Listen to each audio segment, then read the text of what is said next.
18 horas. Notícias de Manaus, Amazonas, Brasil e do mundo. Agora na Mix.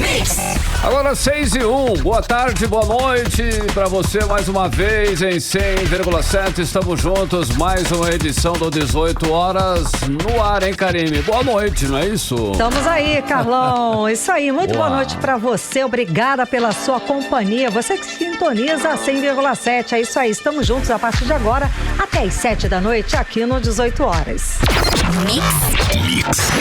Vamos conferir os destaques do programa 18 horas deste feriadão, terça-feira. Manifestações contra a eleição de Lula marcam o feriado de 15 de novembro. No Amazonas, juíza federal determina o fim da manifestação em frente ao Comando Militar da Amazônia. Ministério Público Federal pede o afastamento do diretor da Polícia Rodoviária Federal por 90 dias. 3 representantes do Amazonas compõem a equipe de transição do presidente Lula. Agora 6 horas, 2 minutos.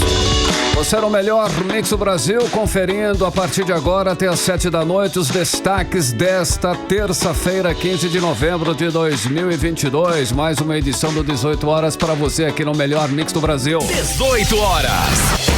A juíza federal Jaisa Frache determinou na tarde de hoje os governos federal, estadual e municipal tomem providências necessárias para dispersar aí a manifestação em frente ao Comando Militar da Amazônia no prazo máximo de 12 horas, hein, Karine? Exatamente. A juíza Jaisa Frache atendeu a uma ação do Ministério Público Federal e estipulou multa de R$1 milhão por atraso no cumprimento da medida.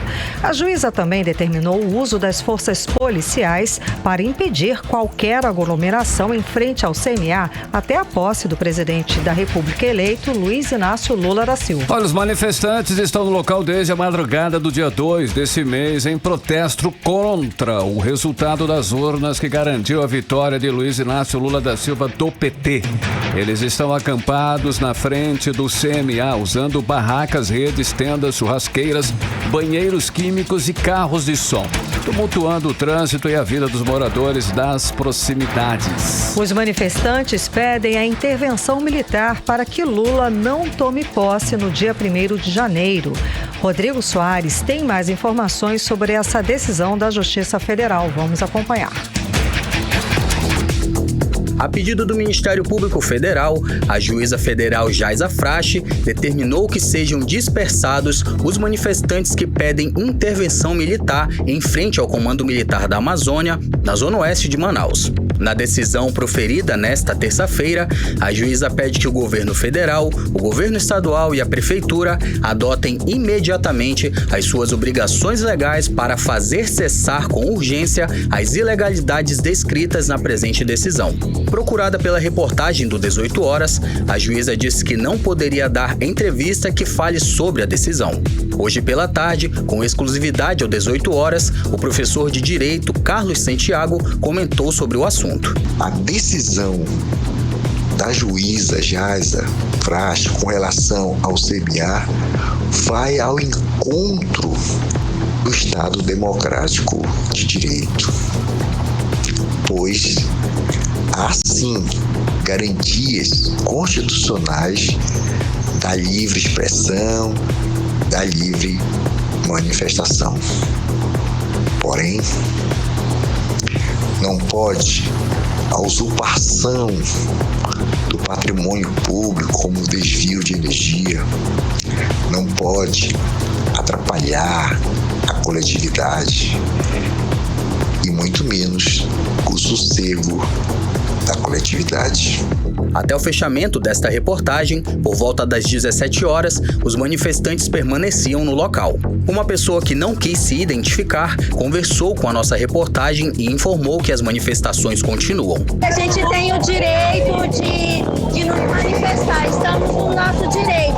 As vias estão livres para ir e vir quem quiser, então nós não vamos recuar. Questionados sobre a decisão, governo federal e estadual não se pronunciaram sobre o assunto. Já a prefeitura disse que ainda não foi notificada e que, portanto, não poderia falar sobre o assunto. Rodrigo Soares para o 18 horas. Você está ouvindo 18 horas.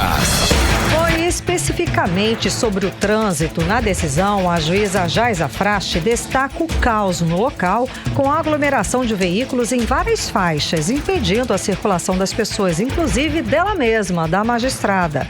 Ainda segundo a juíza, medida que o órgão municipal de trânsito está deixando de tomar, favorecendo aí todo esse caos na região.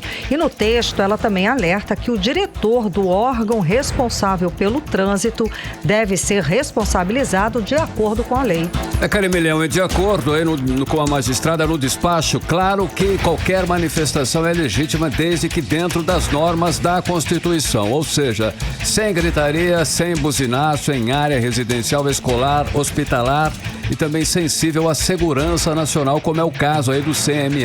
E ressalta também que a legalidade de manifestações só pode ocorrer quando não furtarem energia elétrica e quando não atrapalhar o direito de ir e vir de toda a população.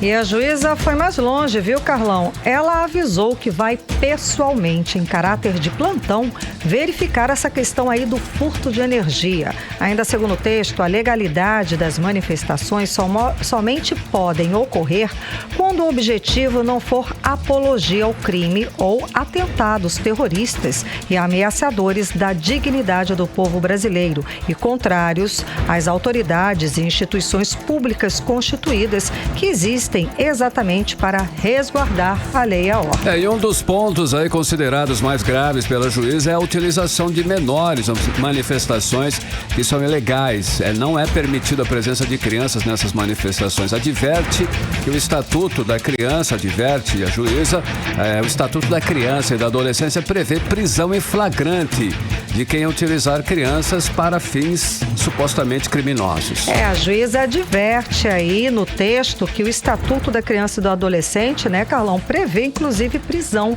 em flagrante desses responsáveis ou de quem utiliza as crianças em situações como essa. O fato é que agora a decisão da juíza, até agora a decisão não foi cumprida e os manifestantes continuam concentrados na frente do CMA exigindo intervenção militar. E agora, nesse momento, estão chegando mais manifestantes. A informação que nós temos da nossa equipe de reportagem é que o trânsito na Avenida Coronel Teixeira está muito lento, quase parado, tá? O congestionamento é quilométrico e começa do Carrefour e até passa o Comando Militar do Amazonas, tá? Onde estão lá no Comando Militar do Amazonas, estão concentrados os manifestantes. Agora, no fim da tarde, estavam chegando mais.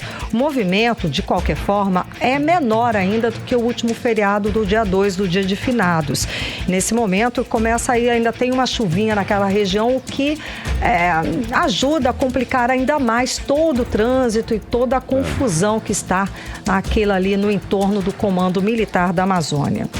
Carimilhão, e o prazo dado pela magistrada ainda não se esgotou e, portanto, nós vamos aguardar aí as próximas horas, né? Os próximos dias, vamos ver o que vai acontecer com essas manifestações. Agora, 6h09, você no melhor Mix do Brasil. 18 horas.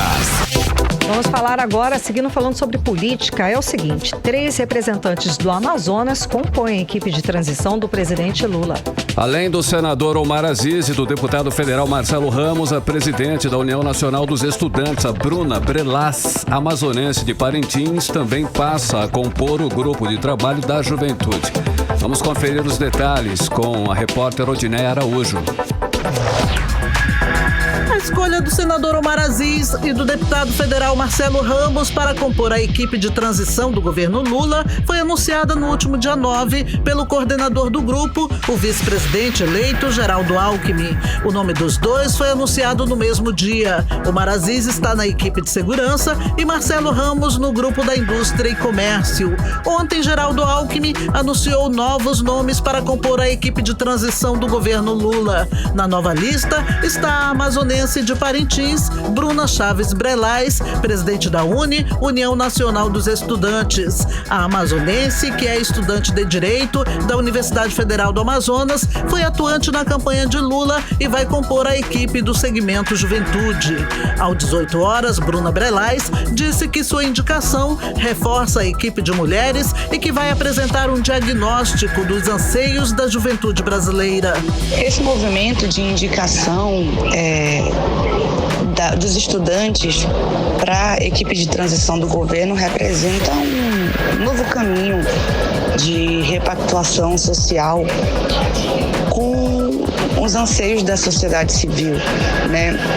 Eu fui indicada enquanto presidente da UNE para o GT de Juventude com a missão da gente apresentar um diagnóstico do que foram esses últimos anos para a juventude brasileira e principalmente criar propostas para que haja oportunidade para essa juventude. Esse diagnóstico, segundo Bruna Brelais, inclui as diversas áreas de atuação, quer seja na educação, mercado de trabalho ou âmbito cultural. Nós precisamos abrir uma nova janela de oportunidades para os jovens brasileiros para que não haja uma década perdida, e sim uma década de ganhos, de contribuição que esses jovens podem dar ao Brasil. Então a gente tem essa expectativa de poder contribuir de forma qualitativa dentro da equipe de transição, mas também de, acima de tudo, pautar o governo para que as políticas públicas de juventude possam se reacender novamente enquanto políticas prioritárias dentro do governo federal. Odneia Araújo para o 18 horas. Você está ouvindo 18 horas. Agora em Manaus, 6 horas e 12 minutos. Você segue aqui em 100,7 no programa 18 horas até às 7 da noite. Vamos conversar com o nosso correspondente em Brasília, Carlos Eduardo Matos. Cadu, boa noite, Cadu. Então, o presidente Luiz Inácio Lula da Silva já está no Egito, mas ele só deve discursar amanhã lá na COP27, é isso mesmo?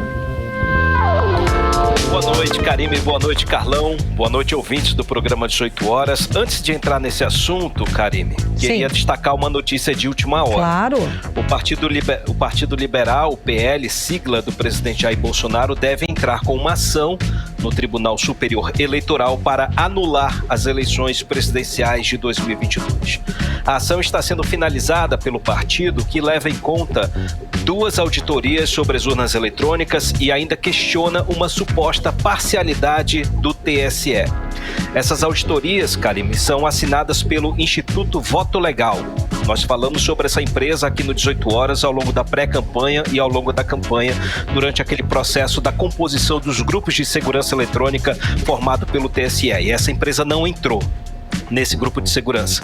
Essa empresa é ligada a Valdemar da Costa Neto, do PL, né, o presidente do PL. E essa empresa foi aberta somente para realizar essas auditorias. É uma empresa sem histórico e sem nenhuma credibilidade. Então, de qualquer forma, vamos aguardar a repercussão desse tapetão que deve ser apresentado nos próximos dias, que vai movimentar o cenário político essa semana e na próxima.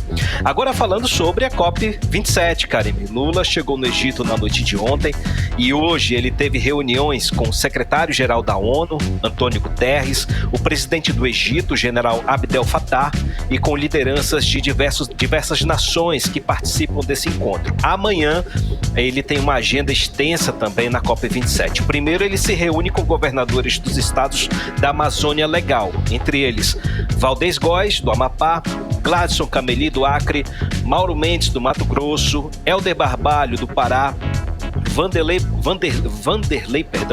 Barbosa, do Tocantins, e Marcos Rocha, de Rondônia. Juntos eles vão produzir o que chamam de Carta da Amazônia, uma agenda comum para a transição climática. Seria uma espécie de um acordo de compromisso de preservação do bioma Amazônia.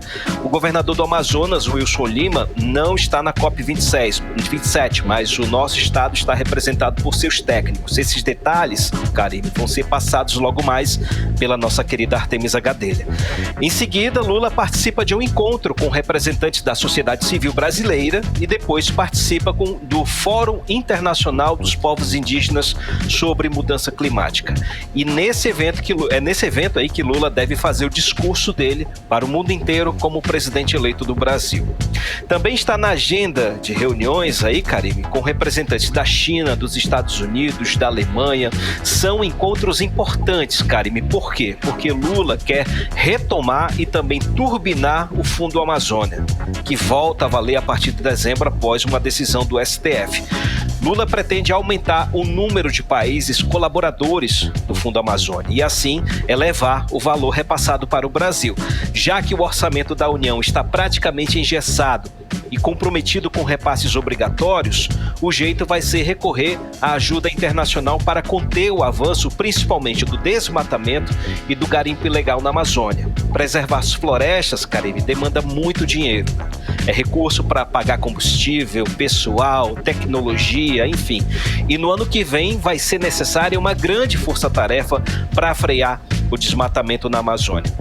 O presidente Bolsonaro, como a gente disse ontem, não vai, Karime. Ele acabou, o silêncio dele disse isso, né? Ele não vai participar realmente do evento. E também não está previsto nenhum vídeo dele, né? A exemplo do que ele fez no ano passado. No lugar dele está o ministro do Meio Ambiente, Joaquim Leite, que está com uma agenda risível. Agora, Karime, um assunto que vem causando polêmica nas redes sociais nos últimos dias é a saúde do presidente eleito Lula. No sábado passado, ele passou por exames de rotina no Hospital Sírio-Libanês em São Paulo e, segundo nota do hospital, os exames de imagem apontam completa remissão do tumor na garganta que foi diagnosticado em 2011, significando que não há indícios de células cancerígenas. Claro que por conta disso surgiram notícias falsas, inclusive falando que Lula teria poucos meses de vida. Veja só, não é verdade. O médico Roberto Calil Filho, que coordena a equipe médica de Lula, disse que ele apresentou alterações inflamatórias em decorrência do esforço vocal durante a campanha e uma pequena área de leucoplasia na laringe. Leucoplasia é uma mancha ou uma placa branca da mucosa da corda vocal, em geral benigna. E no caso de Lula, segundo o médico, não é necessário medicamento, somente o acompanhamento médico rotineiro. Do outro lado, tem polêmica também na área de Bolsonaro, Karime. Segundo fontes, ele estaria com erisipela na perna esquerda, o que impede até mesmo de vestir a própria calça. A infecção começou após uma ferida causada por uma queimadura de moto, provavelmente da descarga. Erisipela, Karime, é uma infecção abaixo da pele, que pode se agravar provocando ulcerações e até trombose. E segundo as fontes do próprio Palácio do Planalto, Bolsonaro está em tratamento médico, o motivo qual estaria recluso. E a situação piora, a situação clínica dele está piorando porque tem um fator psicológico, diante do cenário de desentendimento entre Michele Bolsonaro, entre os filhos dele, Carlos, Eduardo e Flávio, um jogando para o outro a responsabilidade pela derrota nas urnas. Karime, Carlão. Cadu, olha só, os partidos de centro, eles estão resistindo a apoiar a PEC da transição. Conta pra gente mais essa aí de bastidores, Cadu. Carlão, quem achou que seria fácil nasceu ontem, viu? Em meio à votação da PEC da transição, está em jogo o principal programa social do futuro governo. E mais, vai ser colocada à prova já a capacidade do PT de dialogar com o Congresso Nacional. Não se trata só dos 175 bilhões de reais para garantir a continuidade do Auxílio Brasil, futuramente Bolsa Família, no valor de R$600. Os partidos do Centrão, os quais incluem aí a base de apoio de Bolsonaro, entre eles PP, PL e republicanos, já estão mostrando ali a sua essência, né? Como eles ainda estão fora do grupo político do futuro governo, eles já sinalizaram algumas restrições à PEC da transição. O ministro-chefe da Casa Civil, Ciro Nogueira, praticamente o dono do Centrão, né, disse ontem que é favorável à aprovação da PEC, desde que os recursos autorizados sejam somente para o ano de 2023 e limitados a garantir o pagamento do Auxílio Brasil em R$ 600 e o aumento do salário mínimo que permita um ganho acima da inflação. Nessas condições que ele estabeleceu, o valor da PEC seria de 59 bilhões de reais e não mais os 175 bilhões que o PT vai pedir no texto que vai ser apresentado amanhã. Por que o Centrão está fazendo isso? É uma maneira de cercar o PT, de fazer com que o futuro governo dependa do futuro Congresso Nacional, que vai ter uma maioria bolsonarista de direita e de direita conservadora. Nessa disputa entre PT e Centrão, sabe quem o PT vai recorrer? Arthur Lira. Ele mesmo, como líder dos partidos do centro, deve estabelecer aí um meio termo nessa negociação, porque ele tem pleno interesse, né, para que o PT saia vitorioso, porque está em jogo a reeleição dele. Como eu disse, Carlão, a PEC da transição vai ser apresentada amanhã no Congresso Nacional. A promessa é essa, viu? Começando aí pelo Senado. O texto já foi batido entre os partidos da base aliada do PT, pelos especialistas, tudo mais. E como eu disse, o futuro governo quer um cheque de 175 bilhões para bancar o Bolsa Família no valor de R$ 600, mais R$ 150 para cada criança de até 6 anos, reajuste do salário mínimo acima da inflação, ou seja, no valor de R$ 1.320, correção da tabela no imposto de renda e além dos recursos para a saúde e educação. É muita coisa, viu? Então vamos seguir acompanhando.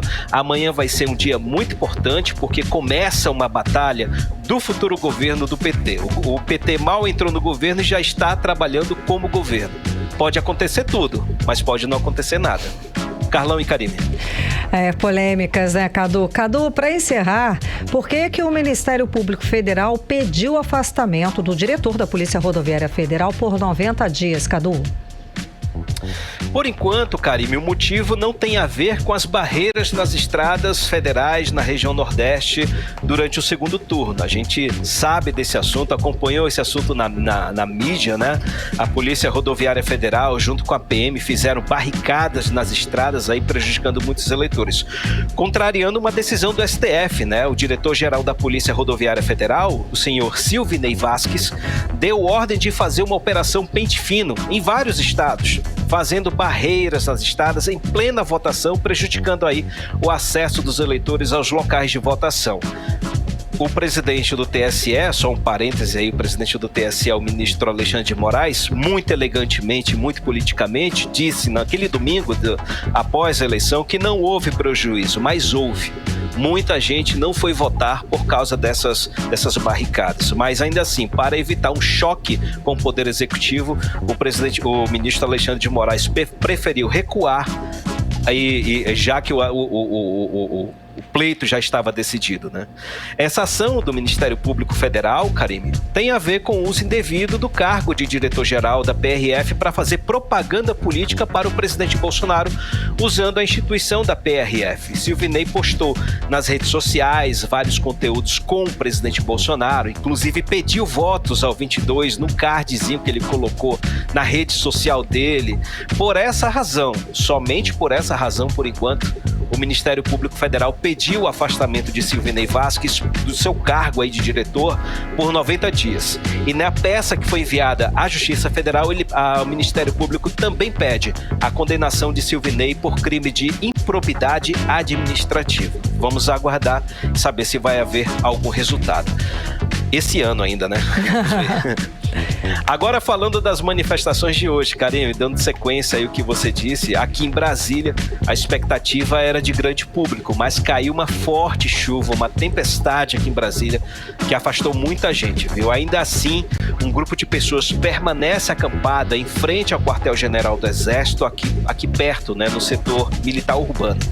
Outro fato que nos chamou a atenção, Karine, foi uma resposta do ministro Luiz Roberto Barroso, lá em Nova York, a um bolsonarista, que questionou sobre os códigos-fonte do sistema de segurança das urnas eletrônicas. Vamos ouvir rapidamente o que disse o ministro Luiz Roberto Barroso. O senhor vai responder às Forças Armadas? O senhor vai deixar o código-fonte ser exposto? O Brasil agradecido dessa resposta, ministro. Todo respeito. Por favor, Barroso, responde pra gente. Perdeu, mané, numa mola. É sério. 18 horas. Tá aí a frase, né? A resposta rápida e rasteira do ministro do Supremo Tribunal Federal, ministro Luiz Roberto Barroso, lá uma provocação, né? Uma resposta, perdeu, mané, enfim, né? Cadu. Não amola. Não amola. Perdeu mané numa mola. Olha, vindo de um ministro, a gente fica pensando, poxa, né? que desrespeito, né? Mas olha... A que ponto? Tantos dias, né? Ele já tá... Quantos dias aí em Nova York eles estão sendo achincalhados, né? Xingados. Tem, os bolsonaristas estão chamando de filho não sei das quantas, vagabundo, ladrão. É humanamente impossível, né? Resistir a tudo isso. Ontem mesmo, eles estavam num traslado entre um prédio e outro, né? Do hotel deles até o local do evento, que eles estão participando de um encontro empresarial em Nova York. Então, eles nesse traslado, eles foram cercados por bolsonaristas que chamaram eles de tudo. Então, eles sorriam para as pessoas, mandavam tchau, dava sorriso e tal. Irônico, né? Mas era uma forma que eles encontraram de poder se proteger, de poder evitar uma resposta mais incisiva. E Luiz Roberto Barroso mandou essa. Engraçada, respeitosa, né? Mas curta. Gerou muita repercussão. Inclusive, memes. Tá no Trend Topics do Twitter. Sim. Perdeu mané. Sim, tá no Twitter. Porque, Cadu, tem uma linha tênue. Uma coisa é a liberdade de expressão, outra coisa é você se achar no direito de xingar, depreciar alguma pessoa na rua. É complicado isso, a gente tem que ter um limite de respeito, né? Liberdade de expressão é uma coisa, você não quer dizer que você possa xingar, denunciar, enfim, agredir verbalmente quem quer que seja. Isso já ultrapassa aí essa linha, esse limite, né, Cadu? Exatamente. E Nova York está entrando nessa situação de ebulição, né? Sim. Dos bolsonaristas tentando atacar, quase indo para as vias de fato aí com os ministros do STF. Vamos ver como vai ficar até o final do dia, se eles saem vivos, né? Agora, Karime, antes da gente encerrar, tem uma situação preocupante, né? Que pode repercutir politicamente na economia do nosso país. Foi aquele ataque à Polônia, né? 2 pessoas morreram no ataque a míssil. A Polônia é um país que faz parte da OTAN. Então, isso pode repercutir numa nova fase da guerra no leste europeu. Isso, com certeza, vai repercutir economicamente para o Brasil, com o aumento da inflação, ou seja, isso pode comprometer as medidas políticas, né, que foram adotadas há meses atrás, que reduziram o preço dos combustíveis, o preço dos alimentos, enfim. Vai virar uma bomba. Essa bolha que foi criada pode não resistir e explodir nos próximos dias em nosso país. A gente pode ter muitas surpresas com essa virada de página da guerra no leste europeu. O novo Volto capítulo. Com vocês, Karime. Sim, só para lembrar, o novo capítulo da guerra da Ucrânia, da invasão da Ucrânia, da Rússia na Ucrânia, né? E exatamente. Atacando, só que a Ucrânia não faz parte da OTAN, né? Dos países do Tratado do Atlântico Norte, não é isso? E aí, exatamente. Por isso, então, a Polônia faz parte. Então, no que a Rússia está com um país membro da OTAN, ela está mexendo com todos, inclusive com os Estados Unidos, que já se posicionaram, já vieram a público dar uma declaração de calma, vamos investigar para ver o que nós vamos fazer. Vamos investigar de fato se foi algum acidente, o que aconteceu, para saber, né, a nossa tratativa daqui por diante. Mas, de fato, agrava, e como é um fator político grave, né, um novo capítulo nessa guerra, o mercado internacional financeiro, o mercado econômico internacional já reagir. Exato. E é claro que aqui a gente também, né, recebe esses prejuízos, ou toda a oscilação no mercado internacional, mercado econômico internacional, né, Cadu? É verdade, isso pode repercutir agora em dezembro, né? Justamente no período natalino, fim de ano, 13º saindo. Exato. Pode haver reajustes sazonais aí do preço dos combustíveis, do preço dos alimentos, principalmente arroz, óleo de soja, o milho, derivados de milho, a carne deve sofrer um reajuste muito grande. Vamos seguir acompanhando, né, essa situação geopolítica mundial que vai afetar certamente o mundo inteiro. Volto com vocês, Karime e Carlão. Obrigada pelas informações, Cadu. Boa noite, bom trabalho. Um abraço, gente. Até amanhã. Tchau, tchau. Tchau. Até amanhã. Um abraço. 6h29. 18 horas. Olha, durante discursos na COP27, a Defensoria do Amazonas chamou a atenção para a catástrofe climática que atinge populações vulneráveis na Amazônia. Pois é, Carlão. O defensor-geral do Amazonas, Ricardo Paiva, ressaltou que as mudanças climáticas impulsionam as enchentes aqui no estado e que os mais vulneráveis sempre são os mais afetados. Vamos acompanhar os detalhes agora na reportagem de Odiné Araújo. Que o clima exige um olhar diferenciado, todos sabem, mas é preciso saber e agir para mudar o cenário atual, porque o mundo precisa estar consciente de que os mais vulneráveis, os povos tradicionais, indígenas, caboclos, ribeirinhos e aqueles que vivem nas periferias são as principais vítimas das tragédias climáticas, inclusive aqui na Amazônia. O alerta é do Defensor Público Geral do Estado, Ricardo Paiva, que ontem levou esse recorte ao maior evento sobre mudança climática do mundo, a Conferência das Nações Unidas sobre as Mudanças Climáticas, a COP27. Com certeza mostra ao mundo que existe uma instituição que cuida dos vulneráveis, que cuida das pessoas que são afetadas pelas mudanças climáticas, e a Defensoria Pública está à disposição dessas pessoas. Isso reforça o nosso compromisso, mostra que nós estamos no caminho certo, que a Defensoria Pública vai continuar vigilante para estar ao lado das pessoas que mais precisam de garantia e de acesso à justiça.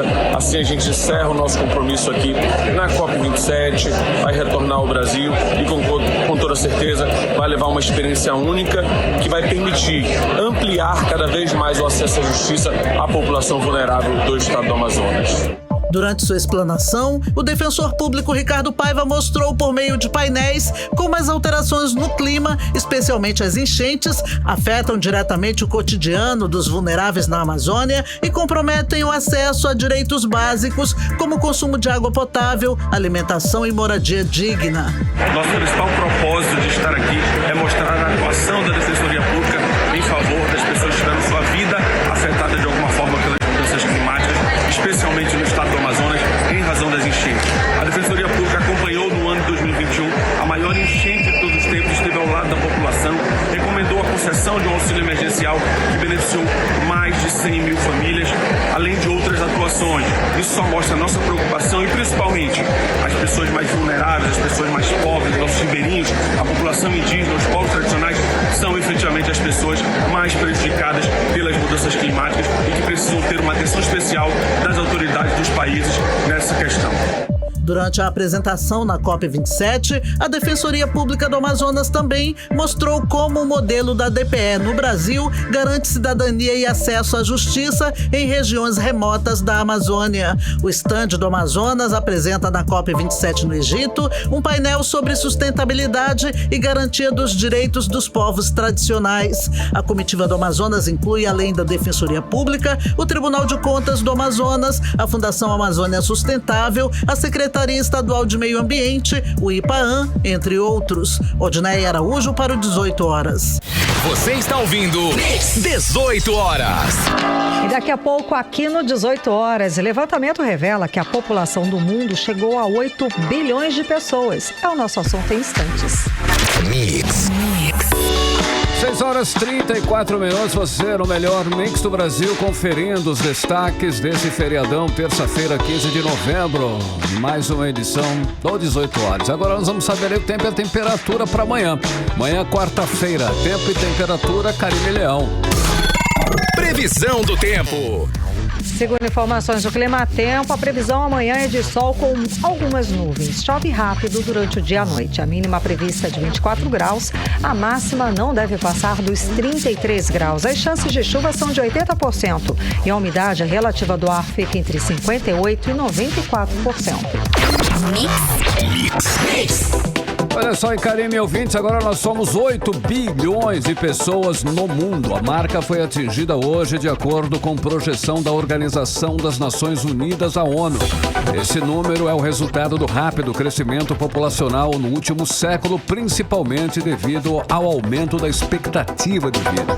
Ainda segundo a ONU, grande parte do crescimento vem de nações em desenvolvimento na África. Pois é, e vale destacar, Carlão, que a população mundial levou até o ano de 1800 para chegar a 1 bilhão de habitantes. E há 100 anos ainda não havia atingido 2 bilhões. O mundo levou apenas 12 anos para crescer de 7 bilhões para 8 bilhões. Karime, segundo as estimativas da ONU, serão necessários pelo menos 15 anos para que o mundo alcance o próximo bilhão de pessoas, o que revela uma desaceleração da taxa de natalidade. O aumento mais expressivo está concentrado nos países africanos e asiáticos. Exatamente. A ONU projeta que o mundo chegue a cerca de 9,7 bilhões de pessoas até 2050 e que alcance 10,4 bilhões até 2080. A partir daí, então permaneça nesse nível até pelo menos 2100. A China é atualmente o país mais populoso do mundo, mas espera-se que seja ultrapassada pela Índia até 2023,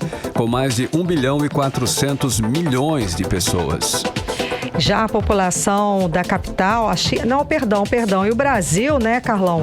Com 215 milhões de habitantes, continua sendo o 7º país mais populoso do mundo e deve continuar nessa posição até 2050, quando atingirá 230 milhões de habitantes. E aqui no Amazonas, Karime Leão, a população chegou este ano a 4 milhões e 100 mil habitantes, o que representa 600 mil a mais do que registrado em 2020.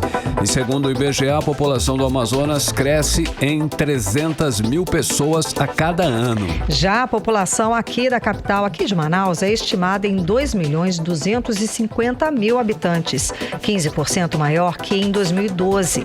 Mantendo essa média, a população de Manaus daqui a 10 anos será de 2 milhões e meio de habitantes. Você está ouvindo 18 horas.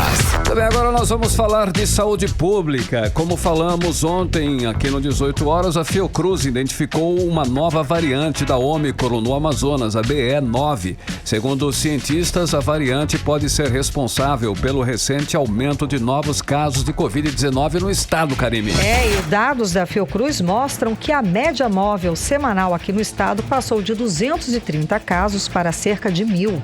Entre as primeiras semanas de outubro e de novembro, o Amazonas apresentou um aumento de quase 493% no número de casos, como explica a repórter Nathalie Moraes. Um grupo de cientistas da Fundação Oswaldo Cruz identificou o surgimento de uma nova variante do coronavírus aqui no Amazonas. Trata-se de uma mutação da subvariante BA.5 da Ômicron, chamada de BE.9. A descoberta foi divulgada pelo grupo de trabalho da Rede Genômica da Fiocruz nesta segunda-feira, como nós mostramos aqui mesmo no 18 horas.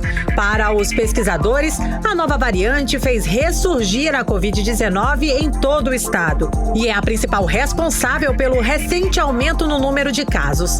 Entre as primeiras semanas de outubro e novembro, o Amazonas apresentou um aumento de quase 493% no número de novos casos, segundo dados da Fundação de Vigilância em Saúde do Estado.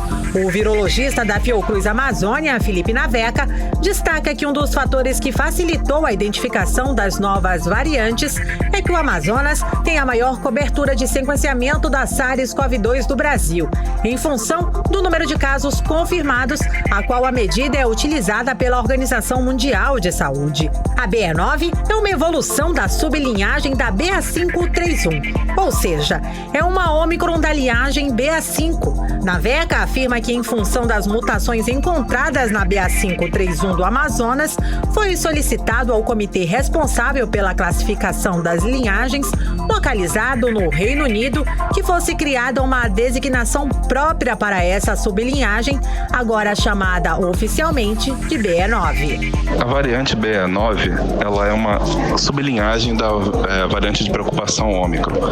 A BE.9, ela surgiu a partir da evolução de uma outra sublinhagem chamada BA.5.3.1. Essa linhagem BA.5.3.1, ela foi encontrada no Amazonas desde junho e ela começou a aumentar de frequência com o tempo. Então, no início, ela não carreava as mutações que hoje a fizeram ser designada BE.9. Então, isso que chamou a atenção mutação, ela acumulou 3 mutações muito importantes, uma mutação três mutações na spike, né? Uma deleção que leva à diminuição da resposta frente aos anticorpos e outras 2 mutações que também ajudam a fugir do sistema imune, além de aumentar a capacidade do vírus se ligar na célula humana. Então todas essas mutações, que inclusive são encontradas também na BQ1, fizeram a BE9 uma variante mais transmissível. Mesmo com o aumento no número de casos, os pesquisadores se mantêm otimistas, já que o número de casos de CIREG e de morte por Covid-19 não parecem estar aumentando significativamente. No Amazonas, a onda de BE9 parece já ter atingido seu auge e deve começar a diminuir nas próximas semanas. Em meio ao feriadão prolongado, nas últimas 24 horas, o Amazonas registrou 60 novos casos de Covid-19 e um óbito foi encerrado por critérios clínicos e epidemiológicos, totalizando 14.371 mortes para a doença desde o início da pandemia. Outras 1.248 pessoas com diagnóstico para a Covid-19 estão sendo acompanhadas pelas secretarias municipais de saúde em todo o estado. Entre os casos confirmados de Covid-19 no Amazonas, internados em Manaus, há 49 pacientes, sendo 35 em leitos clínicos e 14 em unidades de terapia intensiva. Quanto à situação vacinal destes internados, 50% não tem nenhuma dose da vacina e 16,7% tem o esquema vacinal incompleto. Nathalie Moraes para o 18 horas. Você está ouvindo 18 horas. No boletim epidemiológico de hoje foram confirmados 118 novos casos, sem registro de mortes. O estado totaliza até agora 621.355 casos confirmados de Covid-19, com um total de 14.371 mortes pela doença. Mix. Agora são 6h41. Você no melhor Mix do Brasil. Você vai conferir daqui a pouquinho no 18 horas. Começou hoje o período de defeso no Amazonas e nesse período os pescadores recebem 4 parcelas do seguro defeso pago pelo governo federal. Esse é o nosso assunto já em instantes. 18 horas. Agora em Manaus, 6h42. Carlão, na semana... Bom, a gente já falou aqui sobre essa situação, mas vamos repetir aqui. O período de defeso aqui no Amazonas começou hoje, né? E segue até março de 2023.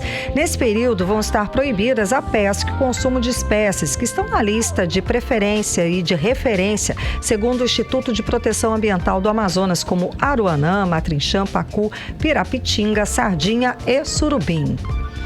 E esse início também do período de defeso é um período também que os pescadores passam a receber 4 parcelas do seguro defeso pagos pelo governo federal. E a repórter Nathalie Moraes volta para explicar toda essa situação para a gente. Para quem gosta de peixe fresquinho, bom mesmo é ir à feira. Na lista de preferência da dona de casa estão peixes muito consumidos pelos amazonenses, entre eles a sardinha, o pacu, que a partir desta terça-feira entram no período do defeso. É isso mesmo, carapari e marapá, matrinchã, pirapitinga e surubim também vão ter a pesca proibida até o dia 15 de março do ano que vem. O defeso é estabelecido no período reprodutivo dessas espécies e acontece todos os anos. É quando pescadores passam também a receber 4 parcelas do seguro defeso pago pelo governo federal. No Amazonas, 80 mil pescadores vão receber o seguro, só que desta vez vão ser feitos 2 pagamentos. O benefício referente a 2022-2023 e também um retroativo, que corresponde aos anos de 2015 e 2016. Segundo o presidente da Federação de Pescadores do Amazonas, Valzenir Falcão, o seguro é a garantia de renda da categoria. Em torno desse salário que está aí, está 586 milhões de reais que irá gerar na economia, aqui injetar na economia do estado do Amazonas, que para nós é muito bem-vindo. Proprietários de frigoríficos que têm armazenados peixes das espécies protegidas no defeso devem apresentar uma declaração de estoque ao IPAAM. Segundo o decreto federal, a multa para quem estiver pescando, transportando, comercializando ou armazenando as espécies com restrição de pesca durante o período do defeso vai de R$ 700 a R$ 100 mil, com acréscimo de R$ 20 por quilograma ou fração do produto da pescaria. Nathalie Moraes para o 18 horas. Você está ouvindo 18 horas. E na semana passada chegou ao público a notícia sobre a possível venda da Amazonas Energia pelo grupo Oliveira Energia. A empresa é responsável pela distribuição de energia elétrica aqui no Amazonas. E até agora a empresa não se manifestou. Pois é, Karime Leão, a Amazonas Energia é alvo de reclamações frequentes, sendo inclusive a campeã de denúncias lá no Procon Amazonas. No mercado há dúvidas de que algum grupo empresarial tenha interesse em comprar a Amazonas Energia. Nós vamos conferir aí os detalhes na reportagem de Hector Silva. Reportagem publicada no site UOL, em conjunto com a agência de notícias britânica Reuters, noticiou na terça-feira passada que o grupo Oliveira Energia, responsável pela Amazonas Energia, está conversando com investidores para uma potencial venda do controle da distribuidora de eletricidade do Amazonas em meio a dificuldades financeiras da concessionária que persistem após 4 anos da privatização pela Eletrobras. A matéria assinada pela jornalista Letícia Fukushima disse que 2 fontes deram essa informação, mas a matéria preserva o nome das fontes. A reportagem do 18 horas, desde a semana passada, contactou a Amazonas Energia, perguntando se realmente a Oliveira Energia está repassando o consórcio para outra empresa. Porém, a empresa mantém o silêncio sobre a possível venda. O deputado estadual Dermilson Chagas, do Republicanos, que foi membro da CPI da Amazonas Energia na Assembleia Legislativa, acredita que não existe investidor interessado no negócio, já que a Amazonas Energia amarga sérios prejuízos. Olha, a empresa, quando ganhou a licitação, ela já sabia que ela estava assumindo um problema muito grande. Mesmo assim, ela foi para o desafio. Houve também um desrespeito ao edital, como, por exemplo, a falta de investimento, a compra de novos equipamentos, a ampliação do sistema. Pela falta de recursos, eles deixaram de investir para melhorar o parque de máquinas. Sem dizer que a empresa tem outros problemas, como o cultural. O Amazonas tem muita gente que não paga a energia. A inadimplência chega até 40% quando nós fizemos a CPI e foi falado pelo seu Orsini. O interior precisa muito de novas máquinas. A distância é um problema. Não faz o investimento adequado na transmissão, na distribuição, na geração de energia. E isso acumula como os pontos negativos para uma empresa que não era para ter sido assumida por essas pessoas que não tinham dinheiro suficiente para reinvestir na empresa. E aí nós temos vários problemas pontuais, tanto na capital como no interior. A realidade é essa, correndo o risco do Estado brasileiro assumir de volta a Amazonas Energia, porque eu acho muito difícil novos investidores quererem assumir uma empresa com tantos problemas como tem a Amazonas Energia. A reportagem do 18 horas procurou a BTG Pactual, além da EDP Brasil, do grupo de energia português EDP, empresas citadas pela reportagem como possíveis interessadas. Ambas disseram que não comentam especulações do mercado. Hector Silva para 18 horas. Você está ouvindo 18 horas. Agora 6h48, você no melhor Mix do Brasil. Vamos conferir, hein? A previsão do tempo para esta noite de terça-feira. Tempo e temperatura, Karime Leão. Previsão do tempo. E segundo informações do Climatempo, a previsão é de chuva rápida durante a noite e a madrugada. A mínima prevista é de 24 graus, a máxima pode chegar a 34 graus. As chances de chuva são de 67% e a umidade relativa do ar fica entre 54% e 90%. Olha só, a Copa do Mundo é um dos momentos mais aguardados por milhões e milhões de brasileiros aí. Familiares e amigos se reúnem em frente à televisão Karime para acompanhar aí os detalhes, os jogos, né? Todo mundo ali naquela expectativa. Exatamente, Carlão. Bom, geralmente os torcedores, assim, os mais entusiasmados, procuram bares, aquelas ruas super mega decoradas, enfeitadas aí para assistir aos jogos, principalmente da seleção brasileira, né? Sim. Só que é preciso tomar alguns cuidados nesses lugares com grandes aglomerações e a repórter Nathalie Moraes explica pra gente. Estamos a 5 dias do início da Copa do Mundo no Catar. E aqui em Manaus, a população costuma acompanhar as partidas de futebol nas ruas super decoradas e em meio ao clima de animação. Não podemos descuidar da nossa segurança. Além das ruas decoradas, bares e restaurantes viram cenários com a presença de grandes grupos que se juntam para acompanhar as partidas em dias de jogos.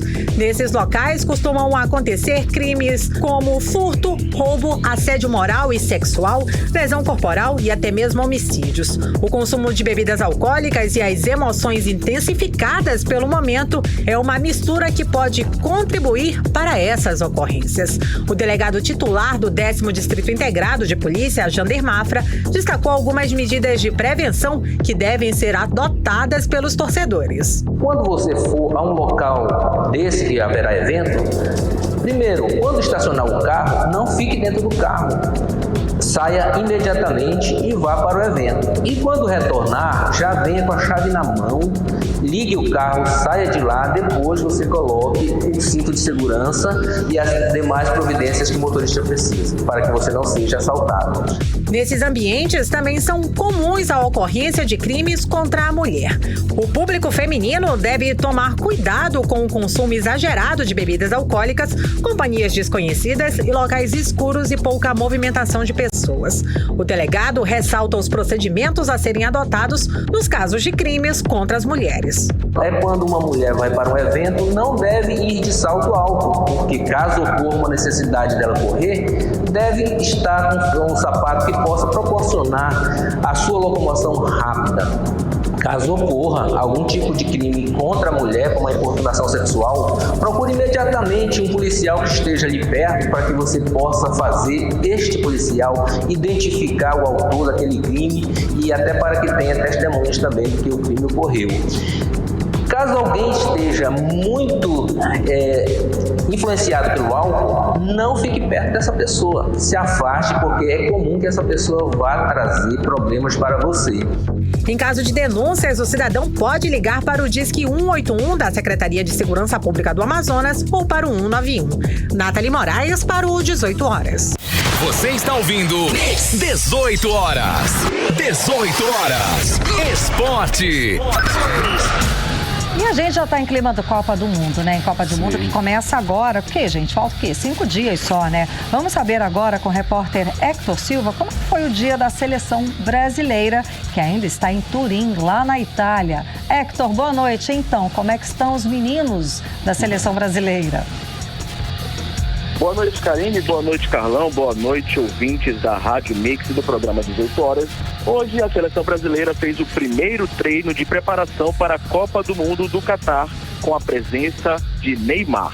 O camisa 10 foi a campo no CT da Juventus em Turim, na Itália, e trabalhou com bola junto dos demais convocados. Neymar deixou o gramado cerca de meia hora antes dos demais atletas, acompanhado do volante Casemiro, jogador do Manchester United. Não houve qualquer esboço de escalação no treino desta terça-feira. Foi apenas um bate-bola, sem maiores compromissos. Mas quem mostrou compromisso mesmo, Karime, foi o atacante Richarlison, o Pombo, que encarou o treino como se fosse um jogo de Copa do Mundo, como se fosse um jogo qualquer de Copa do Mundo. Ao marcar um gol de pênalti, Richarlison fez a festa e até tirou a camisa antes de se jogar no campo. E quem também treinou pesado foi Daniel Alves. Ele, por pouco, não lesionou os atacantes Pedro e Rafinha. foram 2 carrinhos que no jogo valendo certamente renderia o cartão para Daniel Alves. Mas um burburinho tomou conta do dia aí também, Karine e Carlão. Foi a notícia de que Mano Menezes poderá ser o treinador da seleção brasileira após a Copa do Mundo do Catar. Tite já havia anunciado que deixa o comando após o Mundial. A CBF negou a informação dada em primeira mão pelo comentarista Caio Ribeiro da Rede Globo. Mas o que chamou bastante atenção, Karine, foi a forma como o Caio Ribeiro se expressou durante a live onde foi anunciada essa informação. Ele disse da seguinte forma, abre aspas, não é opinião, é informação. Mano Menezes será o próximo treinador da seleção brasileira, numa dobradinha com André Sanches, que será o novo diretor. Me cobrem daqui a 2 meses e vocês me falam se eu estou errado ou não. Fecha aspas. E aí, será que Mano Menezes será mesmo o treinador da seleção brasileira? Karine, Carlão, o que vocês acham? Vamos aguardar, né? Eu tô igual o Cadu, vamos aguardar, vamos aguardar. Valeu, Hector. Um abraço. Muito obrigada pelas informações, Hector, com toda a movimentação da seleção brasileira lá no Catar. Muito obrigada. Agora 6h55. Você no melhor mix do Brasil. Economia.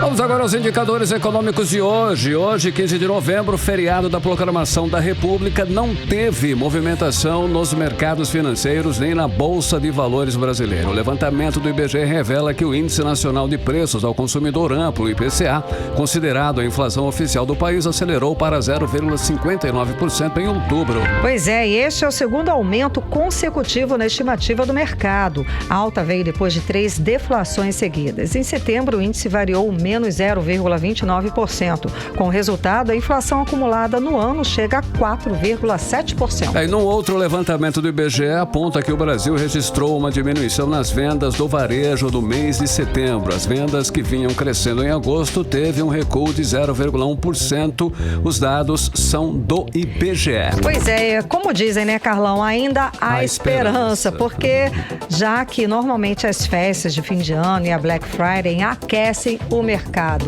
O repórter Hector Silva volta para explicar esses números para a gente. Vamos conferir. O volume de vendas em setembro deste ano registrou uma queda na comparação com o mês anterior. Pesquisa mensal de comércio PMC, divulgada pelo IBGE, mostra um recuo de 0,1% em relação ao mês anterior, agosto, quando o volume de vendas registrou crescimento de 1,6%. O supervisor de divulgação do IBGE, Adjalma Nogueira, destaca os setores do comércio no Amazonas que não tiveram bom desempenho nas vendas em setembro. Em setembro, o volume de vendas do comércio manteve-se praticamente estável em relação ao mês anterior, apresentando leve crescimento. É o segundo mês consecutivo de elevação, depois de 12 meses seguidos de queda.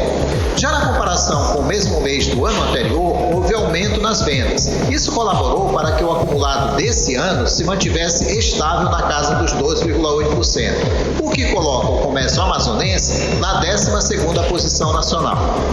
O comércio varejista ampliado, que além do comércio normal inclui as vendas de peças, automóveis e materiais de construção, teve queda de vendas no mês. Isso significa que automóveis, peças e materiais de construção sofreram redução de vendas durante o mês de setembro.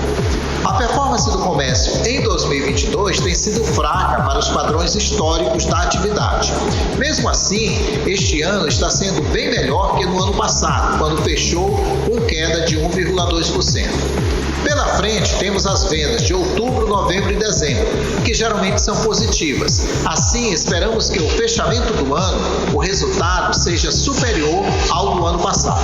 9 estados brasileiros apresentaram taxas negativas no mês de setembro deste ano. Dentre eles, destacam-se o Mato Grosso do Sul, com menos 1,7%, o Espírito Santo, com menos 1,5%, Paraná e Roraima, ambos com menos 1,2% no volume de vendas.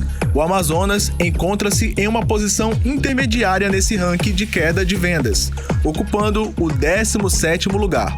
Apesar dos números negativos, o presidente da Associação Nacional de Fabricantes de Produtos Eletroeletrônicos, a Eletros, Jorge Nascimento Júnior, acredita que as festas de fim de ano, a Black Friday e a Copa do Mundo FIFA devem aquecer o mercado. A gente sempre tem no segundo semestre do ano duas datas muito importantes, a Black Friday e o Natal. E neste ano de Copa do Mundo a gente tem ainda o incremento de um incentivo ao consumo de televisores com a Copa do Mundo de futebol, né?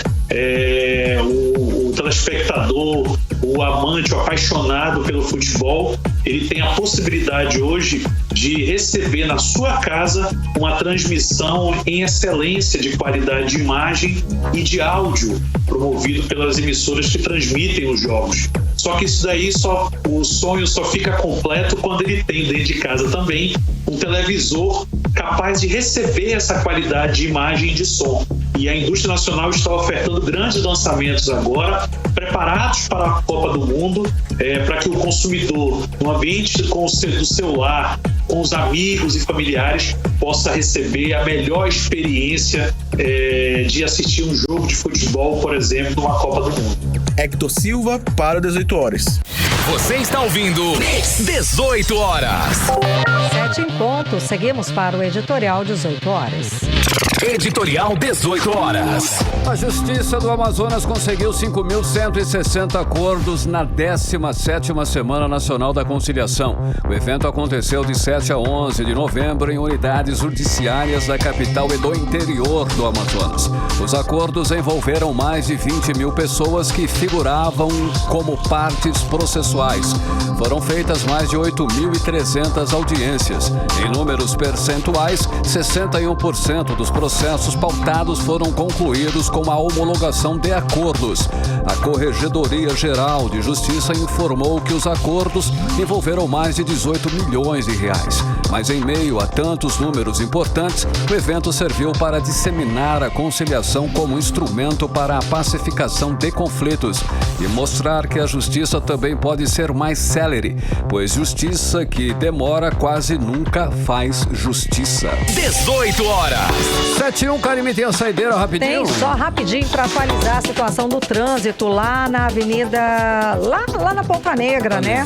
Continua muito lento lá o trânsito na Avenida Coronel Teixeira, tá, gente? No sentido centro-bairro. Congestionamento começa no Carrefour, passa ali no CMA, no Comando Militar da Amazônia e segue para mais adiante, tá?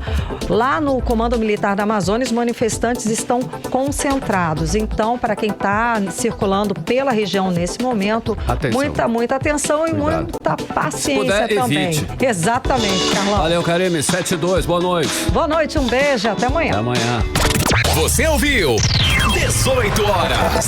As notícias do Brasil e do mundo. De volta amanhã.